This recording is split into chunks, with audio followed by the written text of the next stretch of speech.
Está en línea ahora, lo vamos a saludar y vamos a ir haciendo un análisis más profundo y más, en todo caso, más tranquilo, ya con la espuma baja de lo que fue el fin de semana electoral en la provincia de Santa Fe, con un montón de ganadores, ganaron todos festejaron. Así que yo le voy a preguntar a Gustavo Castro, que es el que sabe de esto, ¿quién ganó?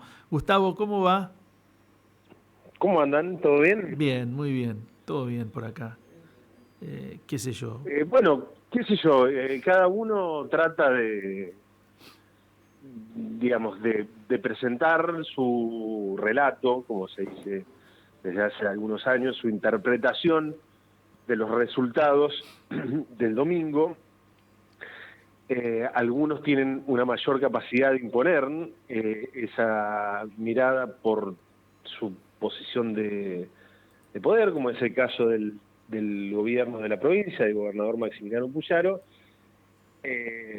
Hay un espacio político que gobierna el Estado Nacional, que gobierna el país, que es la Libertad Avanza, que también intenta hacer lo propio, con otros argumentos, y el peronismo que se presenta como una especie de estado de resurrección.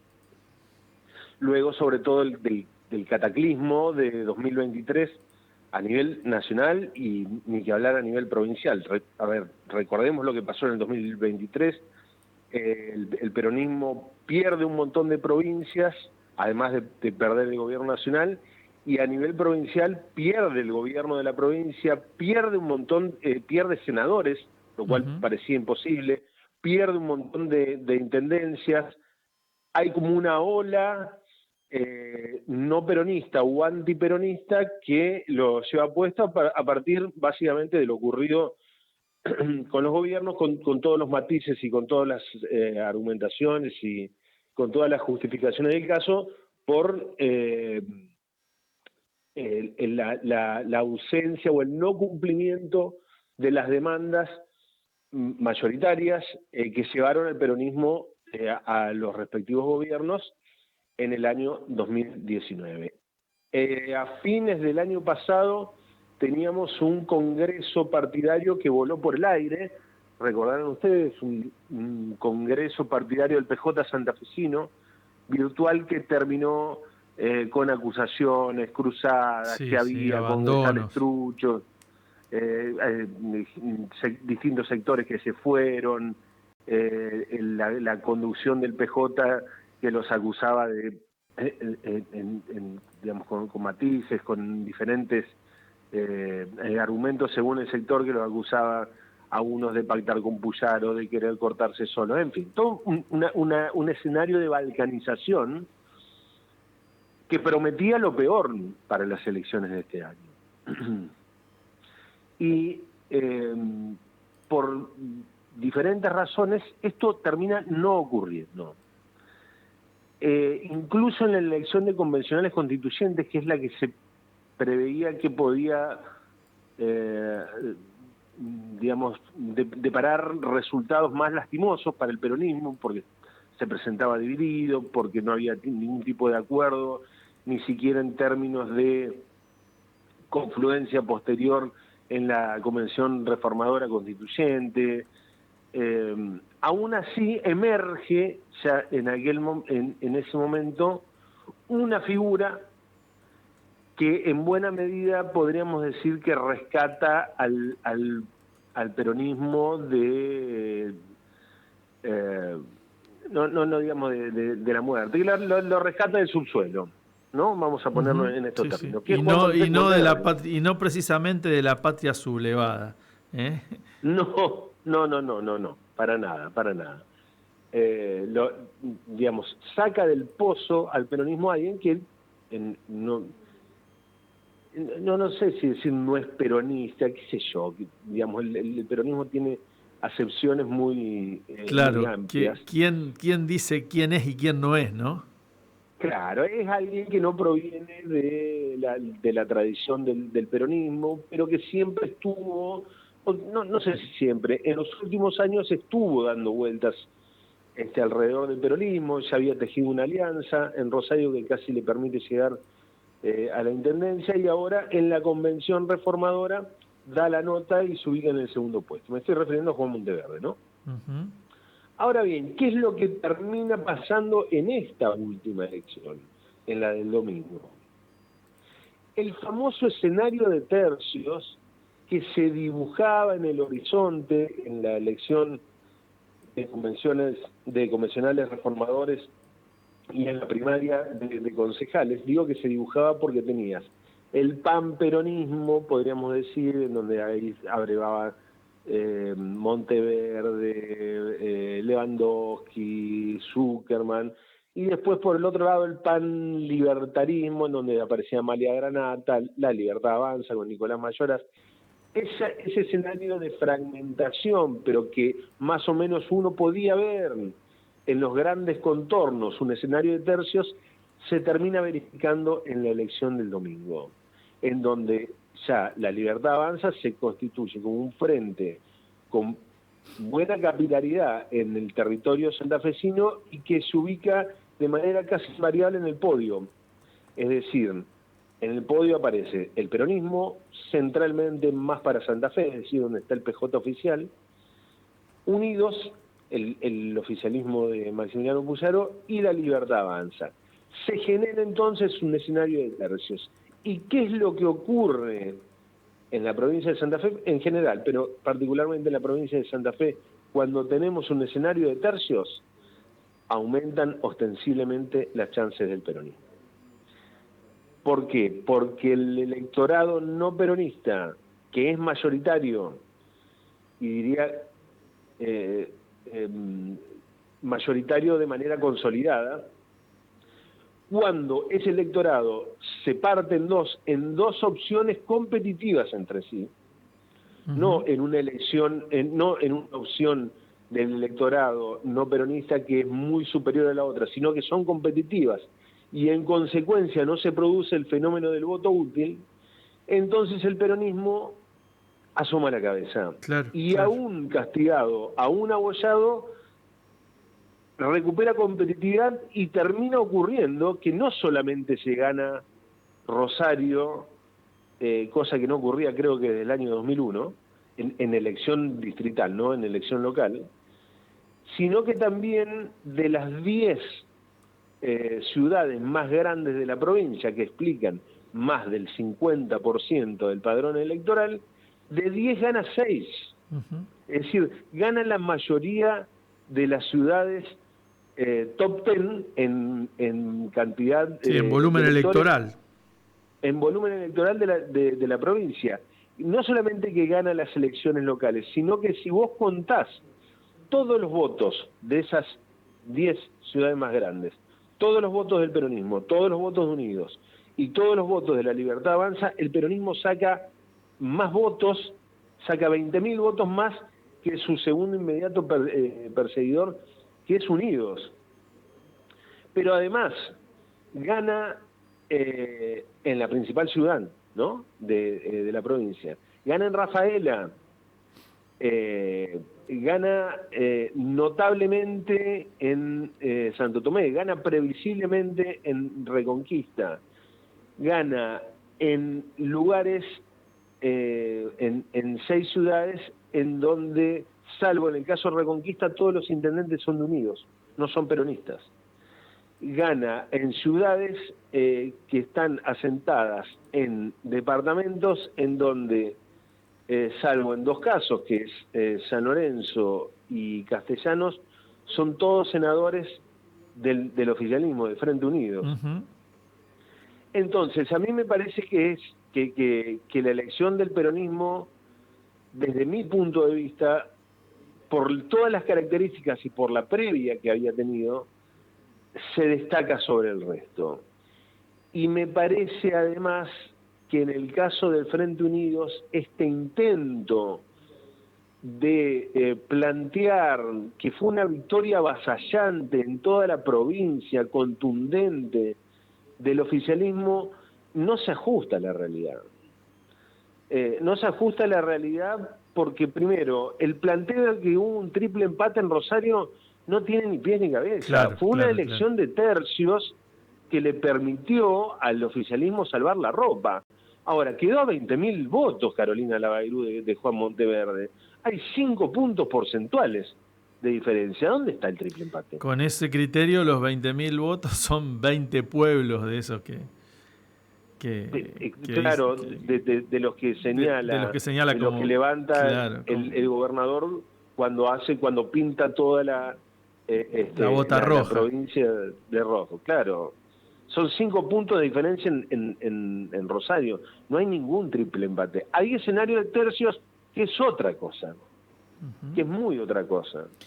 Ahora bien, sale tercero en Rosario el oficialismo, que es donde le puso el mayor ímpetu de gobierno, no solamente en materia de obra pública, sino fundamentalmente en la cuestión de la seguridad, en la caída rotunda de homicidios, en la pacificación, podríamos decir, de la ciudad, que es quizás la principal bandera que tiene el gobernador. En esa ciudad sale tercero el oficialismo. Estaba pensando, Gustavo, reforzando esto que vos decías de los números. Me pasaban hoy preguntaba cuántos habitantes tienen algunos barrios de Rosario. Por ejemplo, en Fisherton viven 50.000 personas. Claro, digo por el peso de las grandes ciudades por sobre los pueblos, esa idea de pintar la bota de rojo. Sí, claro. Esa pintada de rojo de la bota incluye localidades, qué sé yo, como Helvecia o Callastá, donde el peronismo ni siquiera tuvo candidatos, pero el que gana saca 1.000 votos. Y en claro. Rosario hay Fisherton 50.000, hay barrios de 240.000 habitantes. Entonces, ¿qué estamos diciendo? ¿no? No, ni hablar, por eso te digo.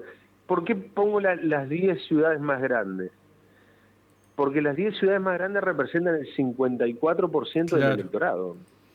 Es decir, más de la mitad del electorado está en estas 10 ciudades más grandes. Santa Fe más Rosario tenés el 38% del electorado.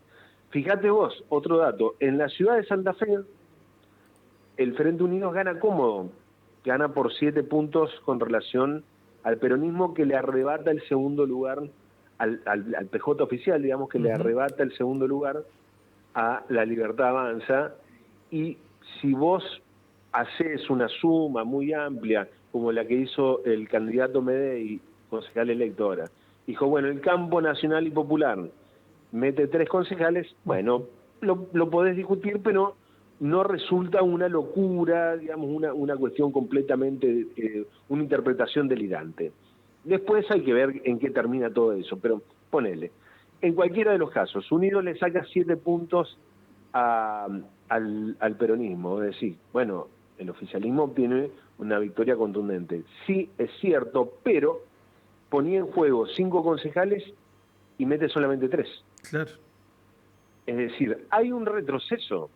No en este caso, que no puso en riesgo la victoria en la ciudad capital, pero hay un retroceso que es evidente. Y que es muy rápido, ¿no? ¿Cómo? Es muy rápido ese retroceso, además. Sí, sí, porque todo esto sin entrar a analizar el impacto del ausentismo, que es una luz de alarma potente para todos, ni que hablar, que además se expresa como tendencia en todo el país, pero centralmente para el oficialismo. Que es evidente que es quien más votos está perdiendo, sea porque se vuelcan a otras opciones políticas, sea porque es gente que no va a votar, ¿no? Unidos sale tercero en Rafaela, tercero. En la tercera ciudad de la provincia sale tercero, igual que en Rosario. Una ciudad que gobierna, que está gobernando.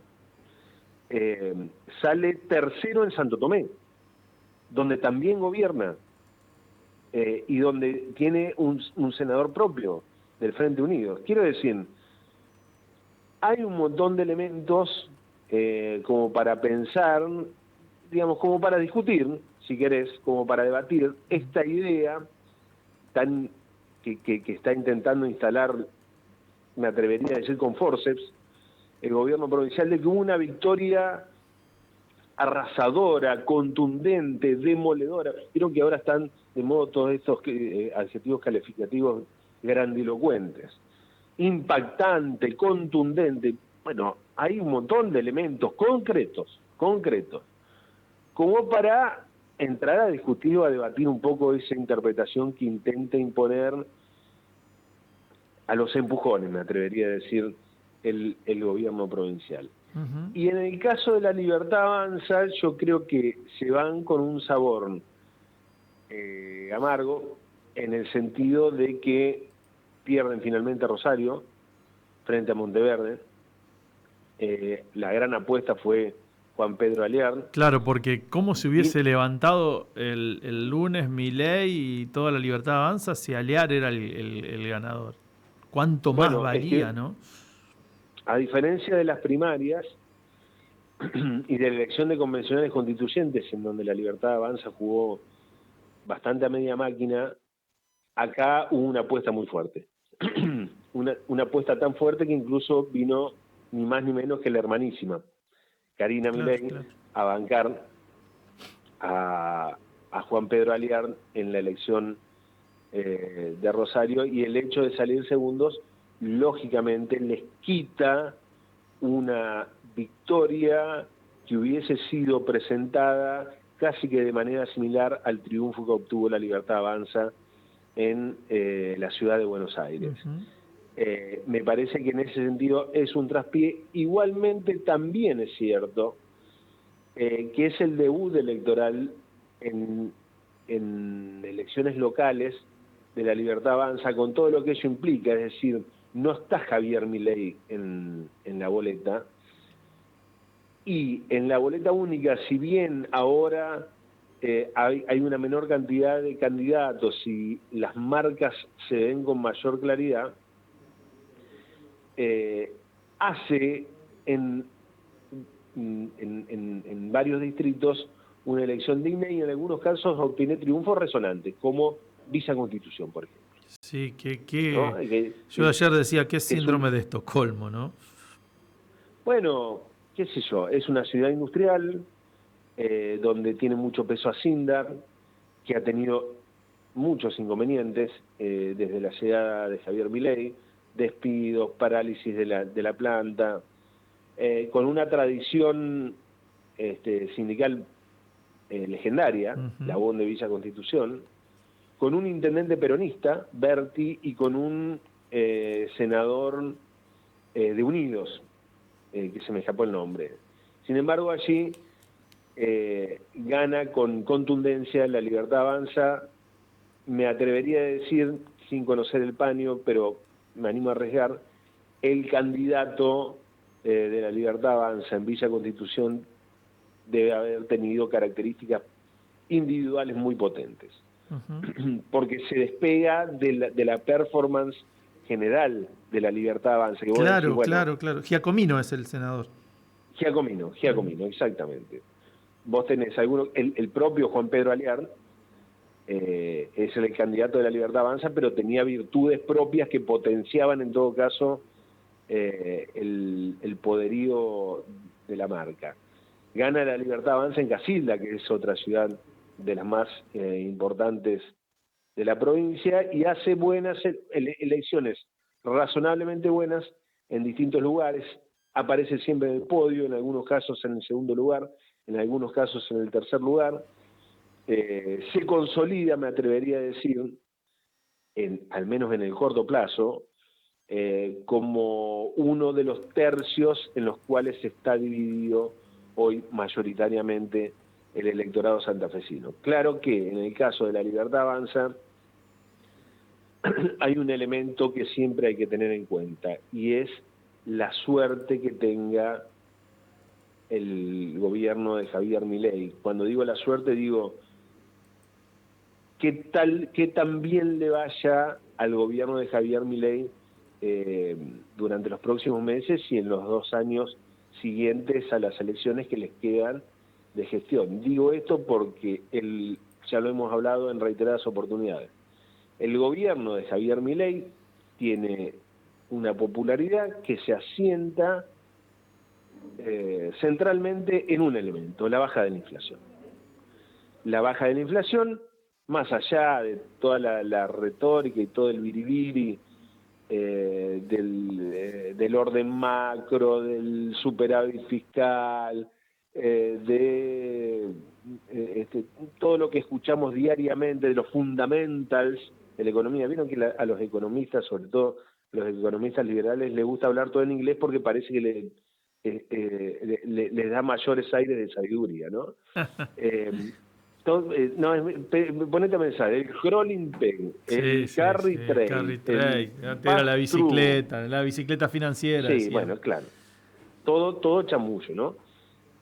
Entonces, en realidad, lo que sabemos es que la estabilización, la baja y la estabilización de la inflación se asientan centralmente en un elemento: el dólar barato, el ancla cambiaria que se está financiando con deuda.